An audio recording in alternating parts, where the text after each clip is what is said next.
Hello, good evening. This is Majorly for Nigerians.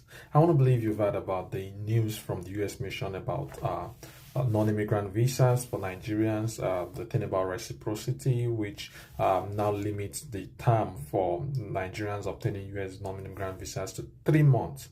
This affects student visas, the F1, F2 visas too.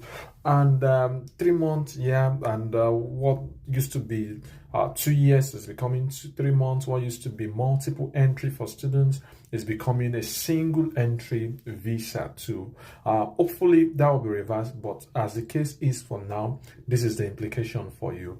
It means when you come to the US to study, what the US Embassy will give you is a 3 month visa, and that means by the time you get your visa within that 3 months, you must travel. Okay, so it means you cannot get your visa more than 3 months in advance, which should ordinarily be the case before. And what that also means is that once you get into the US, if you leave the US, you must get a visa to come back to the United States. Okay, you must go for another interview, then come back to the United States. That is the situation for now. Initially, when it was 2 years, you can come in, then go out of the United States, maybe go for a conference in Mexico, go for a conference in wherever. If it's still within that 2 years, you can still come back to the United States. But now, as it is, you cannot come back to the United States, and you must always travel within 3 months. And once you spend 3 months in the United States, your visa expires. However, that doesn't mean that once your visa expires, you must leave the United States. What keeps you in the United States is your I-20, and that's why there is a DS written in your visa, in your passport, when you come into the United States, means duration of status. That means the date on your I-20 is what keeps you in the United States. At least you'll be staying in the United States for that duration of time.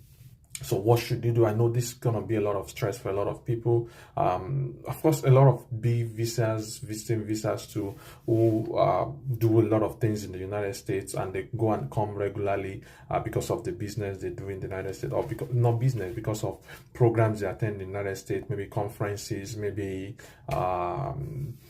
conferences, events, blah blah blah. And then if they have a 2 year or 5 year visa, they can go back, blah blah blah, or they have family in the United States. It's going to affect that a lot. But for you as a student, what that simply means that just come in and stay your time in the United States, and then you pick it up from there. But hopefully, we hope this changes soon. We hope it's not something that has come to stay, because it's gonna be a lot of cause a lot of disruption to a lot of people, or to a lot of people's plans. All right, okay, when we hear updates, we're gonna give more. But before you leave, make sure you subscribe to this channel and share with someone who definitely needs it. God bless.